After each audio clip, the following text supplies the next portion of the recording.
Mga moms, sirs, maraming salamat dahil tayo po ay nakapagtapos na sa ating mga forms. Nakapagpasa tayo on time. Naread natin nang walang masyadong flaws, walang masyadong error. Ako, thank God, wala tayong error, wala tayong pagkakamali. Kaya naman binabati ko kayong lahat dahil sa inyong pagpunyagi, sa inyong pagpapagal, at sa inyong kooperasyon. Naipasa natin yung forms, no? At nakakatuwa kasi halos lahat ng ating mga mag-aaral, no, halos lahat ng ating mga estudyante ay nakapasa. Ay nako, salamat din sa guide mo, Miss Bulalakaw, dahil sa'yo. Kaya maaga tayo nakapasok dahil sa mga maaga mong mga reminders. Oy, mga friends, usap tayo mamaya Girlie and Ann, lilibre ko kayo. Oh. Girlie, lilibre tayo ni Bulalakaw. Oh, friend, libre mo kami Ay naku, salamat naman. Makakatikim din ng libre. Sige, may iwan ko muna kayo dito at ako'y pupunta muna sa ating mga head teachers. Sige, ingat ka. Kita-kits mamaya. Girl, halika nga, girl. O bakit, Ann? Naamoy mo ba yung friend natin si Bulalakaw? Ang lakas ng body odor. Katabi ko siya kanina. Naamoy mo ba? Siya ba yun? Kasi kanina nagkasulubong kami sa hallway. Parang may naamoy nga naman akong kakaiba sa kanya. Kaya parang dead man na lang kasi baka may naano lang ako. Naku, baka pati ibang teachers, naaamoy na rin niya si Bulalakaw. Ay naku, malamang alam na ng mga teachers yun. Naamoy na rin siya si Miss Bulalakaw, yung friend natin na yun. Alam na nila yun.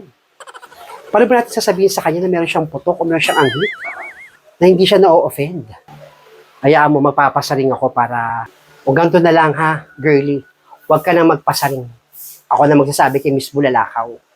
Basta ikaw na bahala magsabi. Ha, hindi na ako mag-aano dyan. Pero gusto ko nandun ka rin para kahit paano may support ako. O sige. Sige na. Punta tayo dun sa kantin. Malamang nandun na yun. Ililibre daw din tayo Kaya na, punta tayo dun. A few moments later. Hoy, friend. Hi, friend. Oh, nandiyan na pala kayo. Halika dito. Kain tayo, lilibre ko kayo. Ay, mga pagkain. Anong gusto nyo?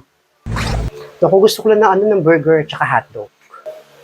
Ganda sa akin, burger tsaka hotdog. Hotdog and burger lang. Sige, kuha tayo dun. O nga pala, friendship. May sasabihin pala kami sa'yo.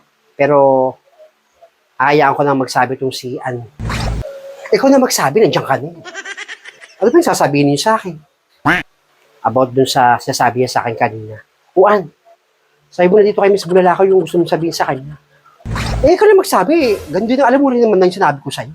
Sabi mo sa kaibigan natin, ikaw na magsabi. Nandiyan ka na ako sasabihin mo.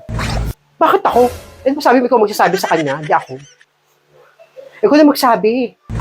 Sige, dito naman ako makikinig, naman ako sasabihin mo. Wala namang masyadong tao, kaya wala makakarinig na sasabihin natin sa kanya. Sabihin mo na. Uy, ano ba yung... Para mga geng-geng to. Ano yung sasabihin niyo sa akin? Friend, kasi ganito. Wala naman masyadong tao dito sa kantin. Tayo lang naman tatlo makakarinig. Lapit-lapit ka. Friend, huwag ka ma-offend O sige, promise, hindi ako ma-offend. Sige, ano ba yung sasabihin niyo sa akin? Kasi friend, ano ba to? Ang lakas kasi ng body odor mo. Oo, friend. Lakas, sige, lakas nga. Naamoy namin kanina ito ni Ann. Akala ko kung ano lang yung naamoy, nakikinig na ko yung paa ko, nakatapak ako ng etchas, hindi naman. Ayun pala ikaw. Kaya pala pag lumalapit ako sa'yo, nahihilo agad ako, friend. Pasensya ka na. Ha? Ha?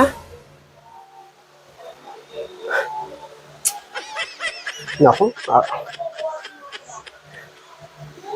No, baka sa damit to. Nakulog to.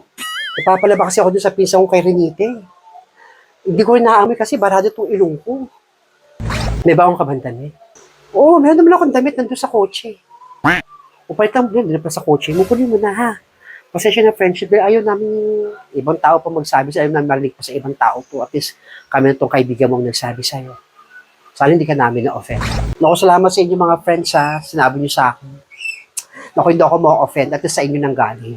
Kaya mahal na mahal ko kayo. Ay, naku, salamat naman at hindi ka nagalit. Kasi nga mahal ka namin, syempre. Ako, I love you talaga mga friendship. Hindi ako galit, no? At alam ko ang katotohanan at alam ko yung sitwasyon ko, di ba? Kayo lang nagsabi. Tama ka, kaysa naman ibang tao pa magsabi sa akin, ano pa ako ng chismis dyan na, naku, kakaya nga, no? Master teacher pa naman, tapos nagtuwa ko. Kasi yun tayo lang kumain sa labas. Samahan niyo lang ako magpalit ng damit doon sa may coach ko. Halika na. Oo, samahan ka namin doon, magpalit ka na ng damit doon sa may kotse. Halika na.